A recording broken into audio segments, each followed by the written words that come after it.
guerra comercial, pero bueno, así fue, Fede. Sí, porque esto fue un encuentro, Jessy, que tuvo lugar en Colombia. Petro recibió a Kristi Noem, que es la secretaria de Seguridad Nacional de Trump. A ver, fue una reunión un tanto incómoda después de ese encuentro donde Petro le trasladó a Noem esta idea de ver de avanzar en la legalización de la cocaína. Noem después habló en varias entrevistas con medios norteamericanos y tuvo alguna fase, lo relacionó, por ejemplo, con el tren de Aragua, que después el secretario de Defensa de Petro lo aclaró, que se habló efectivamente del tren de Aragua, que es una organización transnacional criminal que Trump apenas asumió, la incorporó como organización terrorista en la lista de Estados Unidos, que es un cartel narco que tuvo su origen en el estado de Aragua, en Venezuela, y que maneja parte de la producción de cocaína y el mercado ilegal de cocaína en Colombia. ¿Qué dijo Noem? Dijo que le había llamado la atención que en la conversación con Petro le había dicho que tenía una relación amigable con el tren de Aragua, con esta organización criminal. El secretario de Defensa de Petro le contestó que eso no había sido así, que no lo había entendido, pero sí el secretario de Defensa de Colombia sí confirmó que la reunión efectivamente había avanzado en la posibilidad de avanzar justamente en la legalización de la cocaína. No sé, yo le pasé a Andy un video, no sé si lo tenemos. Mira, tenemos un video de Petro también de estos tiempos donde él compara a la cocaína con el whisky. Y dice, ¿por qué la cocaína está mal vista y el whisky no? Miren. Y entonces la cocaína es ilegal porque la hacen en América Latina. No porque sea más mala que el whisky. Eso los científicos analizan. La cocaína no es más mala que el whisky. Y lo que sí le cayó a Estados Unidos, que es el fentanilo, eso sí los está matando. Bueno, ahí decía Bien, Petro, sí.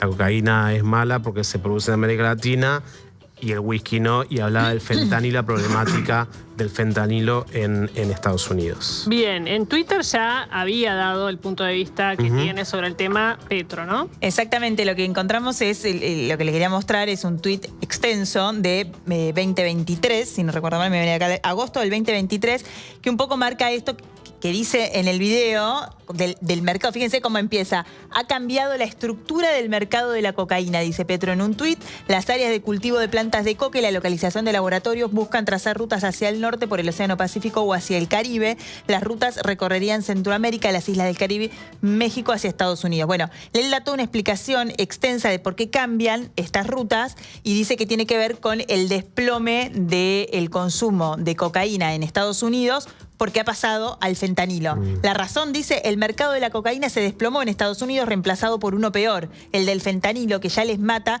100.000 personas al año. La cocaína mataba 4.000 por sus mezclas venenosas, producto del mercado clandestino. O sea, haciendo una defensa, ¿no?, de alguna manera, de lo que es el mercado de la cocaína. Bueno, sigue, y lo que yo les quería mostrar, que es largo, lo pueden buscar, está en su cuenta de Twitter. Dice, el gobierno debe prepararse a contrarrestar el consumo de fentanilo en nuestra juventud. La instalación de puestos civiles de detección gratuitos y libres para consumidores en zonas de rumba y la pedagogía sobre los efectos mortales de esta droga deben ser el centro de una estrategia de salud pública. Apuntando, ¿no? Es interesante lo que dice, es desafiante, pero es interesante. El fentanilo lo esconden en otras drogas para garantizar la adicción del consumidor. Y fíjense, de la marihuana del capitalismo del bienestar y sus juventudes rebeldes, pasamos a la cocaína, la droga de la competitividad y el neoliberalismo. Y ahora entramos a la droga de la muerte, el fentanilo, la droga del capitalismo, de la crisis climática y la guerra.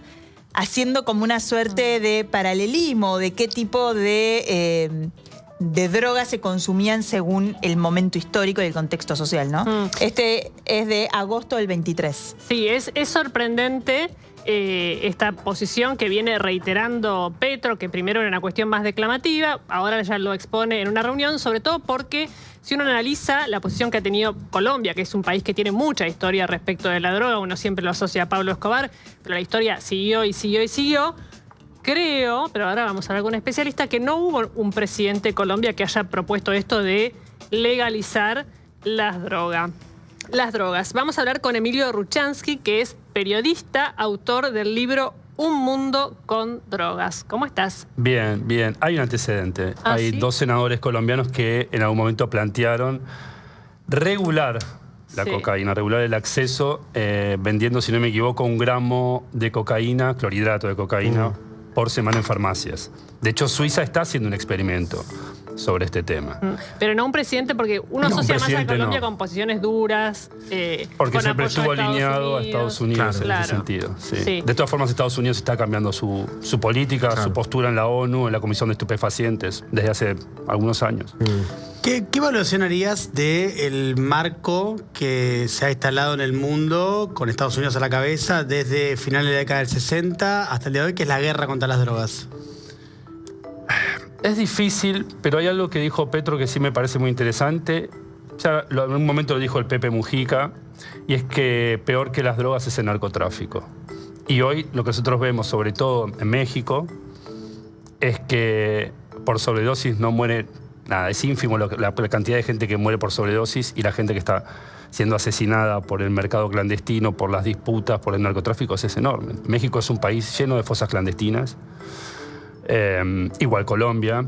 Lo que ha cambiado es que Colombia, con las fosas clandestinas, se sacaban fotos y los familiares llevaban carpetas con fosas. Hoy México tiene grupos de WhatsApp donde se entra, se negocia directamente con las organizaciones criminales la ubicación de la fosa, se sacan fotos y la gente va reconociendo y recuperando sus restos de familiares queridos a través de estos grupos de WhatsApp.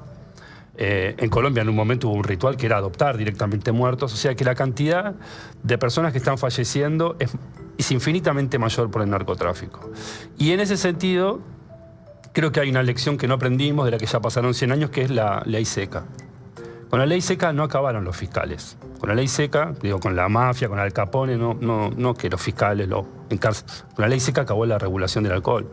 Y Estados Unidos tuvo un protagonismo muy importante. Tiene una experiencia sobre ese tema. Entonces, todo lo que vos hagas va a tener las mismas consecuencias. Si vos prohibís algo, lo que va a pasar es que va a ser más... La ley seca fue cuando se prohibió la venta de alcohol. Exactamente. Que lo que pasó fue que se dejó de producir cerveza y se empezó a producir alcoholes más concentrados para poder contrabandear y traficar. Mucha gente quedó ciega porque esos alcoholes no tenían ningún tipo de control.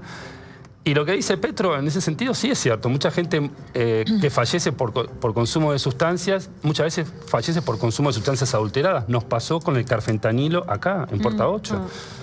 Claro. Es verdad. Entonces, la situación es compleja. Ahora, Emilio. Sí. No, dale, perdón. No, la situación es compleja y la guerra a las drogas no solucionó nada. Hay más consumo y Estados Unidos giró su posición y está siendo reformista. Por primera vez en su historia, al menos en la Comisión de Estupefacientes. De todas formas, en la Comisión de Estupefacientes ahora no va a estar Rusia por un tiempo, lo cual es una buena noticia para los reformistas, pero con China, con los países árabes, no, es imposible avanzar. Se avanzó con el cannabis, que bueno, se logró sacar de la lista 4, que después veremos listas, pero es una situación de quiebre. Estados Unidos está más interesado en hacer una nueva convención sobre opioides que otra cosa en este momento. Ahora, Emilio, perdón, recién decías lo de la ONU. De hecho, los últimos informes de la ONU, de la Oficina contra la Droga y el Delito, dan cuenta del aumento en el consumo de cocaína en los últimos años. Sé, de hecho, que en el último año hubo conversaciones entre funcionarios de Argentina y de Estados Unidos por esta revisión en la posición de Estados Unidos. Ahora, en términos, si querés, hasta culturales, ¿las sociedades occidentales están preparadas para este debate de legalización de la cocaína? Me parece que es un debate, digamos, que hay que saldar otros debates antes. Es un debate que se puede dar. Yo les traje algunos materiales históricos para que veamos que esto sí en algún momento se pensó, se evaluó, la OMS lo evaluó. No solamente la OMS. La realidad es que este debate empezó en 2011 con la hoja de coca. Cuando Evo Morales fue y succionó, coqueó en medio de la ONU, pasando las hojas por valija diplomática, porque no se pueden pasar hojas. Nosotros también tenemos un problema ahí, porque nosotros somos un país consumidor de hojas de coca, y la hoja de coca está en la lista 1 de peligrosidad, al lado de la heroína, de la cocaína, del cannabis, y es té. Entonces, los estudios que sirvieron para probar la hoja de coca son realmente racistas, discriminatorios, colonialistas. Es un estudio de 1950 donde europeos blancos van a Perú y peruanos blancos, y lo digo así porque fue así, y el estudio es larguísimo, tiene 400 páginas, hay que le interese la política de drogas, es un gran estudio, hay que leerlo porque es una etnografía, pero es una mala etnografía. Entonces, la prohibición es colonialista. Las 3 primeras plantas que se prohibieron fueron el arbusto de coca, por supuesto la dormidera de donde sacamos el opio, que se protegió porque sin morfina no hay mundo, es así, sin morfina no hay guerra, sin morfina no hay nada, sin morfina no hay hospitales. Si vos sacás la morfina de los hospitales, que está faltando en los hospitales de todas formas, sería un caos. Y la planta de cannabis. Todas eran de continentes pobres. Entonces, la política de drogas a nivel mundial es colonialista. Y en eso, Evo Morales fue el primero en decir, bueno, la hoja de coca no es cocaína. Petro también está planteando la regulación del cannabis, la regulación de la hoja de coca. Y esto me parece que es una chicana. Realmente es una chicana. Ahora, es para pensarlo y, digamos, no estamos solucionando con guerra nada. Esto que hablaba de los testeos del fentanilo en fiestas, nosotros lo estamos haciendo en Argentina. Por ahí no se conoce tanto, pero hoy en ¿Cómo es Argentina... eso? Claro. Vos hoy en Argentina tenés 2 asociaciones, la Asociación de Reducción de Daños de la Argentina, ARDA, y el proyecto PAF, que depende de intercambios, de otra asociación civil, que van a fiestas y con un test de Marquis, que es un test colorimétrico, vos pasás un poquito, raspás la pastilla y te dicen si eso tiene, por ejemplo, el éxtasis tiene MDMA, que es el principio psicoactivo, o no tiene nada. Entonces vos la podés tirar, o podés llevar cocaína, o podés llevar, qué sé yo, LSD, determinadas sustancias para saber si están adulteradas o no y que vos tengas la posibilidad de tirarlas. Lo hace Argentina, lo hace Suiza, lo hace Alemania, lo hace España, lo hace México, lo hace Colombia. Se está haciendo cada vez más. ¿Pero lo hace el consumidor o lo hace una ONG? Lo hace una ONG con precursores químicos que en Argentina están controlados, que necesitan un marco legal. Esto lo vengo charlando con algunos diputados hace un tiempo. Se necesita un marco legal más específico. Salva vidas. Y además es un contexto, la reducción de riesgos y daños es un contexto que tiene que estar en todas las fiestas. Lo vimos en Taiwán. En Taiwán se acabó el agua y se murió un montón de gente por eso. No solamente se murió un montón de gente porque se acabó el agua, no fueron 5 chicos, sino porque las personas que atendieron, hay 2 médicos que directamente mataron a los chicos porque no sabían del tema, los medicaron mal y los mataron ahí mismo. Esa causa es una causa tremenda porque si vos la ves, lo que muestra es el desconocimiento que hay en el personal de salud también. Fruto de la prohibición, porque no hay información, porque no... Las drogas se ven solamente desde el lado toxicológico, muchas veces. Incluso la parte forense de Time Warp es una vergüenza. La Corte tuvo que comprar un cromatógrafo nuevo, porque la verdad que era espantoso. Querían echarle la culpa a una pastilla que tenía parametoximetanfetamina, PMMA. No era eso.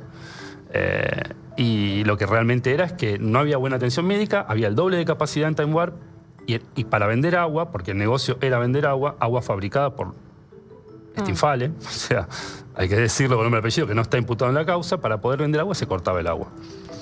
Entonces, estamos en una situación medio de el consumidor está como secuestrado, no sabe qué está consumiendo, generalmente no puede testear, y hay cuestiones que ya son prácticas culturales. El cannabis es una práctica cultural, nos guste o no. Nosotros vamos hoy a bares en la ciudad de Buenos Aires y lo sentimos, el olor. Antes, hace 10 años, no te prendías un porro en un bar. Hoy es al revés. Es raro ir a un bar a la noche o a un pub y no sentir olor a porro en un patio abierto, etc. El clorhidrato de cocaína también terminó siendo una práctica cultural. El tema es cómo trabajar eso. Hay un estudio que traje, es muy divertido para... La OMS hizo un proyecto que se llamó Proyecto Cocaína, donde investigó esto en 1995 y fue bloqueado la divulgación del estudio por Estados Unidos. No miento, lo traje. Esto que ven acá, dice Who Press, es el boletín informativo del estudio, que desapareció de la faz de la Tierra hasta que Wikileaks un día lo descubrió, lo sacó. Pude reunirme en Bolivia con la persona que lo dirigió, con Mario Grandoña. Ellos lo que hicieron una etnografía muy buena, hay que decirlo, con fumadores de crack en San Pablo, gente que se inyectaba cocaína, fueron a Nigeria, se hicieron 2, fueron también, por supuesto, a Bolivia. Lo que ellos dijeron es, a ver, hay muchos consumos de cocaína, no es todo clorhidrato, ¿sí? Eso también es cierto. La mayor parte es clorhidrato, intranasal. Pero ningún país reporta que sea un peligro o epidemiológicamente sea un peligro. Hoy nuestro peligro epidemiológico son los ultraprocesados. Digamos, Ahora, detrás de tenemos la- otros problemas más graves Sí, y están claro. en la góndola del supermercado y logramos poner esos rombos alto en azúcar, alto en grasa. Eso fue toda una lucha. Si ustedes lo ven en la carga de CIE, de carga de enfermedades de la OMS, nos estamos muriendo por eso. Está bien, no por pero esto. tampoco, digamos. también Pero es cierto es peligroso, que no vamos por a decir supuesto. tome cocaína, que es muy buena para su salud. No puede tener No. publicidad ningún tipo de droga. Pero por supuesto. el tema de la legalización, el argumento detrás de eso es que mata un negocio y es más controlado. No, No es el consumo, o sea, el consumo va a seguir igual o va a ser más accesible. ¿Cuál es el argumento? ¿Es un argumento Bueno, económico? ¿Es un argumento...? Es un argumento económico y es un argumento de salud pública. Yo traje un gráfico sobre los daños a la salud de las drogas, ¿no? Es como un gráfico que hace un tiempo hizo John Marks, es un médico británico que de hecho prescribía morfina a morfinómanos. Es una onda, está por ahí, lo hicieron, los chicos lo hicieron muy lindo. Sí. No es el. Bueno, quedémonos con este porque este está muy bien. Sí. Este es el argumento de Petro. Claro. Este es un estudio que hizo David Nutt, un médico inglés, que viene a contrarrestar lo que dice la OMS hace años. La OMS ahora cambió el cannabis. Ustedes saben, en 2020 la OMS sacó de la lista 4. Hicimos una placa con la lista. Pero acá lo que vos ves es el daño que cada droga hace al individuo, que es lo celeste, sumado a lo rojo, y a la sociedad. ¿Cuál es la droga que hace más daño hoy? Es el alcohol. Por eso... Que es legal. Que es legal. Claro. Y se publicita. Ese es el problema. Ese es el verdadero problema que nosotros tenemos. Con el tabaco tardamos 30 años en sacar la publicidad de tabaco. 30 años. Ustedes lo recuerdan. Las Sí, marquillas claro, de tabaco claro, decían sí, fumar claro. es perjudicial para la salud. No te decían nada. No te decía que daba cáncer, que daba EPOC. No decían nada. 30 años tardó el convenio. ¿Cuánto vamos a tardar en sacar la publicidad de alcohol? No lo sé. Pero el fin de semana se mataron chicos alcoholizados, que uno manejaba alcoholizado. Todo el tiempo pasa. Entonces, ahí tiene un punto. O sea, Ahora, ahí ¿qué pasa? lo de si- Petro con el whisky y la cocaína. Claro, entonces lo que dice Petro es, a ver, los daños del alcohol son muchísimos. La letalidad, el alcohol es una droga letal, pero cuando vos te compras un whisky, ¿dice que el alcohol te puede causar la muerte? Y no. Ahora, cuando te compras tabaco, sí. Entonces, tenemos un problema cuando acá se intentó hacer algo mínimo en Ciudad de Buenos Aires con la cartelería, de poner un anuncio, que la cartelería incluyera más el anuncio preventivo que la marca. Al otro día apareció toda la ciudad empapelada diciendo que el vino es patrimonio de la Argentina, de la humanidad y cosas. Se volvió para atrás. Entonces, también lo importante es ver cómo no legalizar, esta es la placa, no legalizar, sino cómo regular, que es otro concepto. Legalizar es peligroso.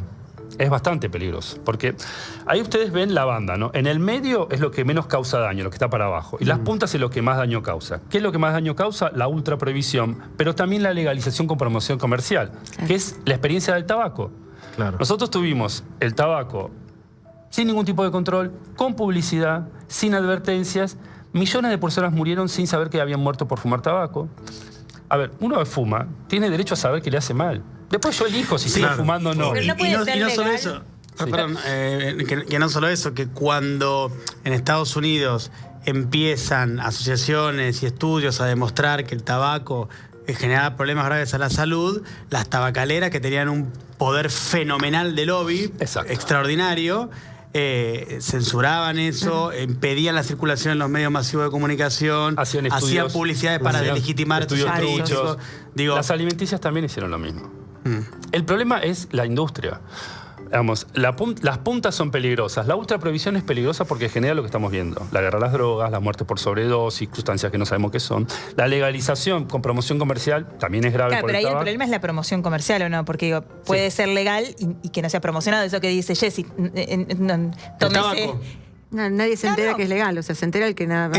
No, una cosa es que vos no vayas en cana, o sea, que no sea. Y otra cosa es que lo Que te lo promuevan, Te lo propongo. Pero Por si eso antes- está en el medio de la regulación. La regulación estricta es lo que tenés en el medio. La regulación estricta, que es lo que realmente tenemos que debatir tanto con el cannabis como tal vez más adelante con el clorhidrato.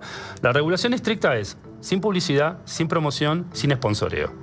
¿Qué es lo que tiene, por ejemplo, la regulación del cannabis de Canadá? Vos en Canadá no puedes hacer publicidad de cannabis. Y en la mayoría de los estados norteamericanos tampoco. Y en Uruguay tampoco. ¿Creció el consumo? No. ¿Cómo dirías que fue la experiencia de Uruguay?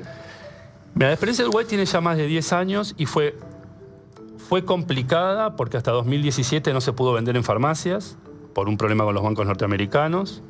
Y hay algo que hay que reconocerle, es que el último gobierno de la calle Pou sacó variedades de cannabis más fuertes porque las variedades que había en farmacias no eran fuertes, no eran potentes, pero capturó el mercado. Es algo que está pasando en Argentina, pero en la legalidad. Capturar el mercado es, vos tenés que lograr, la regulación tiene un objetivo básico, sacar la mafia. Claro. Para sacar la mafia tenés que capturar el mercado, que es lo que dijo Widow, el ministro de Defensa, en su momento cuando anunció la regulación. Esto es económico, la guerra es económica. ¿Vos querés ganar las drogas? Sacale la ganancia a los dealers. ¿Cómo le sacás la ganancia? Regulalo vos. Pero que tenga buena calidad y el mismo precio. Canadá, cuando empezó, para compararte, tenía precios caros. ¿Qué hicieron los dealers en Canadá? Bajaron el precio. Entonces la regulación no caminaba porque no capturaba el mercado. La gente seguía yendo al dealer. Era más barato. Porque era más barato. Y además de buena calidad porque es Canadá. Nosotros acá todavía, en ese momento teníamos, y Uruguay también, prensado paraguayo, que no es la misma calidad de cannabis. La regulación de Uruguay viene bien, ha capturado mucho del mercado gracias a los clubes. Ellos tienen 3 formas de acceso. El autocultivo, los clubes, donde vos pagás como cualquier club, te asociás y pagás por una cantidad de cannabis que no puede superar los 40 gramos mensuales. Y la venta en farmacias, que es lo que anduvo más lento, que ahora anda un poco mejor. Sacó un montón de gente de la ilegalidad, hizo algo más importante, que es lo que descubrió para mí la política holandesa, que es lo más fuerte, que es romper la teoría de la escalera. La puerta de entrada a las drogas duras no es la marihuana, sino el dealer. Es el dealer el que te ofrece otras drogas. No es que vos fumás marihuana y querés ir a comprar Paco. No. Vos vas a comprar marihuana y un día te dicen, mira, no hay, claro, tengo cocaína, esta, tengo Paco, tengo metanfetamina, por decir algo. Acá no, por suerte no se vende metanfetamina. Entonces, la idea es esta banda. Ir hacia regulaciones estrictas. El alcohol tiene que ir hacia una regulación estricta, porque no la tiene, ni en Argentina ni en muchos países.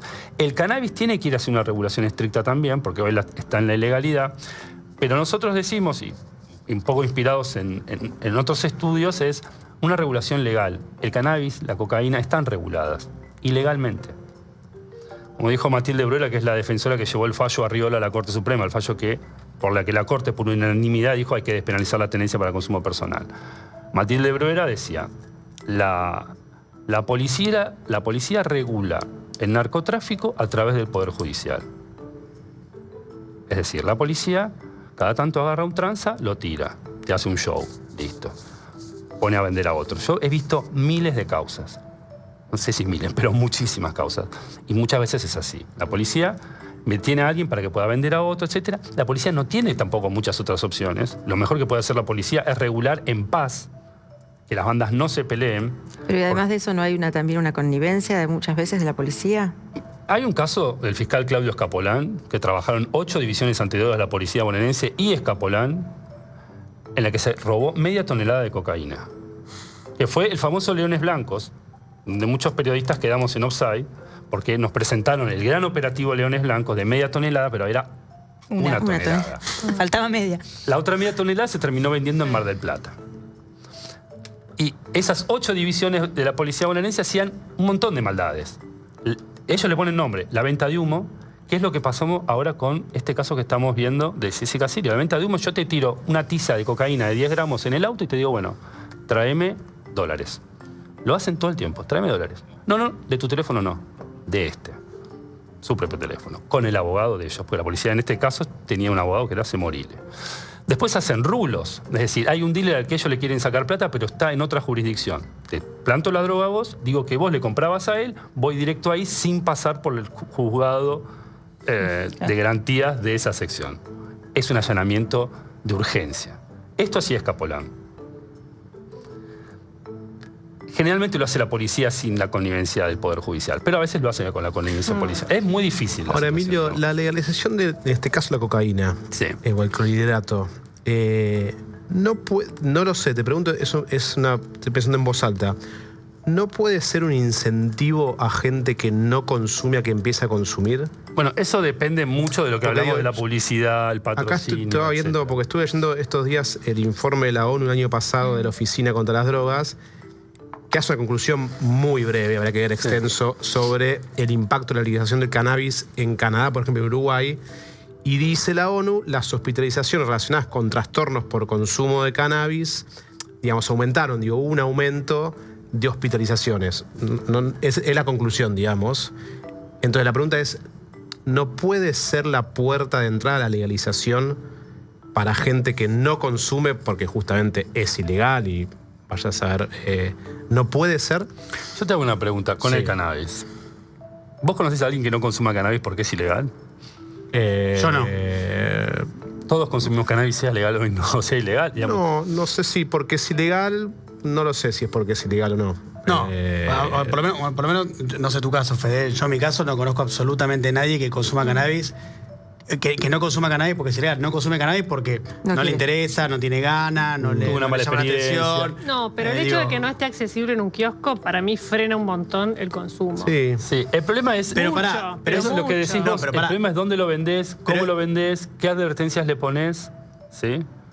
Y prohibir todo tipo de promoción, publicidad, etcétera. Es Pero- capturar un mercado que ya existe, no generar nuevos usuarios. Pero, Ese Jessy, es el desafío de una regulación, no generar nuevos ¿Vos usuarios. crees que es difícil conseguir marihuana o cocaína? No, pero tenés que proponerte. Lo que digo es, si vos vas a un lugar y en la góndola tenés eso, es más fácil que Claro. si tengas que conseguir algo que no es. Pero es Yo conozco- facilísimo conseguir. No, yo- es muy fácil, está claro que es muy fácil. Igual no es Yo lo mismo. conozco gente, Pero yo soy digo, del interior sí. y en mi adolescencia era 2 los que fumaban en el pueblo, ¿entendés? No era común hace 20 años.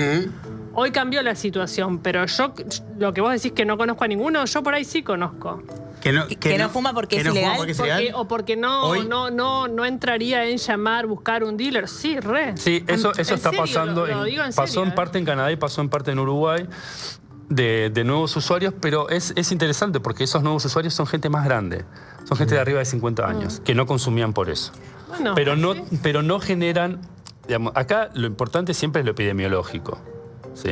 Pero No generan un problema epidemiológico, al menos con el cannabis. No sé qué Pues pasa. ¿sabes a qué me refiero? Yo, por ejemplo, te doy un ejemplo. Yo no consumo cocaína. El año pasado estuve en Río de Janeiro con amigos. Y en la playa de Río de Janeiro, la cocaína te lo ofrecen en un sobrecito. En la playa. Vos estás para ahí, Sí, te ofrecen un sobrecito, tienen coca y te lo ofrecen. Yo no consumo, pero digo, quizás si eso fuera legal, digo, yo calculo que mucha gente no la compra porque no sabe cómo está compuesta, cómo es, etc. Tiene sentido. Quizás si es legal, Sí. uno dice, bueno, che, pará, la pruebo, la consumo. Es legal, si es legal, debe estar regulada. Esa es una muy buena... Para mí es un muy buen punto. No y- tengo claro si es así, digo, es una es un duda muy que buen tengo. punto. Y hay un estudio que descubrí cuando estaba investigando para Un Mundo con Drogas, el proyecto Cocaína, que bueno, me llevó a poder conocer al director del programa de sustancia de abuso, que fue cerrado después de este proyecto. Fue un escándalo, por eso se sepultó. Él Mario Garandoña me invitó a su casa y bueno, me fui fotocopiando un montón de cosas. Y me fotocopié unos estudios que después también compré por PubMed, que es un grupo de investigadores de Yale que fueron al Hospital San Borja en Perú y hicieron unos experimentos con cocaína. Los experimentos son bizarrísimos, porque le inyectaban cocaína a gente, cosas que se podían hacer en 1978, hoy no lo podías hacer, me parece. Le inyectaban cocaína a gente, se la daban para fumar, todos previos consumidores, inyección. Se la permitían fumar, le iban midiendo el pico plasmático. El pico plasmático es la relación entre la cantidad de consumo y la rapidez. Te doy un ejemplo del pico plasmático clásico. Si vos agarras una botella de whisky, te la tomas toda en 5 minutos, tal vez te mueras. Ahora, si vos sos como Vinicio de Moraes, agarrás la guitarra, tocás la fusa, un poco de bossa nova y te vas bajando el whisky de a poco con un vasito de agua, no te vas a morir. Entonces, eso es. El pico plasmático, cuando vos consumís mucho y rápido, sube muy rápido, no se puede procesar en el cuerpo y la quedás. Mucha gente muere así con las drogas. Y la gente que toma generalmente no se muere. La gente que sabe tomar, etc. Ellos hicieron esto y agregaron a este experimento una pastilla con clorhidrato. Y midieron los picos plasmáticos. Y llegaron a una conclusión muy interesante, que es, esnifar cocaína es una moda. Vos tomando una pastilla con clorhidrato, tiene que ser una pastilla porque tiene que llegar al duodeno. Si llega al estómago, también la vas a quedar. Entonces, ellos dicen, es una moda esnifar cocaína. Uno podría tomarla oralmente, tendría los efectos, tal vez sí, 5, 10 minutos más tarde, pero el efecto sería el mismo, incluso podría llegar a ser un poco más intenso. Y no tendrías un montón de problemas que tiene esnifar. Uno de los problemas que tiene esnifar es todo el daño que te haces a la nariz. Claro, Pero otro obvio. de los problemas es el pico plasmático. Hay gente que muere porque consume consume mucho, demasiado mucho rápido. rápido y no sabe consumir. Entonces, la cocaína, bien tomada, en una pastilla, en una recontralegalización, para mí, de esas drogas estimulantes, la droga más segura es el MDMA, es el éxtasis. El MDMA es mucho más seguro, pero no es lo mismo. Última pregunta de Sí. Pitela. A mí lo que me preocupa de todo esto que estamos contando es en el marco de la legalidad, pensando en nuestro país, ¿no? No se puede vender alcohol a menores de 18 años. Está prohibido. No. Así es.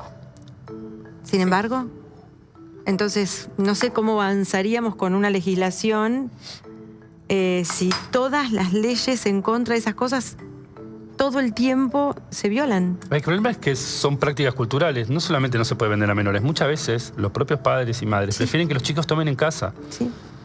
Que vayan a tomar una petaca de vodka, como hacíamos algunos de nosotros a la vuelta del boliche, y ya entrábamos totalmente borrachos al boliche para no gastar adentro del boliche. Qué tragedia la vodkaya, ¿eh? ¿Por qué tragedia la vodka? Qué tragedia, por Te favor. viene un Claro, montón de cosas a la mente cuando dice vodka. Esa petaquita de vodka. Entonces, hay prácticas culturales. Lo importante es dar información, hacer reducción de riesgos y daños, poder explicarle a chicos, chicas de 15, 14, 15 años qué es el alcohol, que el alcohol es letal, que hay que tomar agua en el medio, que hay que alimentarse antes de tomar alcohol, etcétera. No tener miedo a esas cosas. La legalidad tiene sus problemas. Yo creo que la discusión acá es sacar la palabra legalización. Por eso me parece que Petro ahí le erra y es una chicana. Claro. Uno tiene que sacar la palabra legalización y tirarla a la basura y decir, no, vamos a regular estrictamente. No es el momento de la discusión del clorhidrato de cocaína.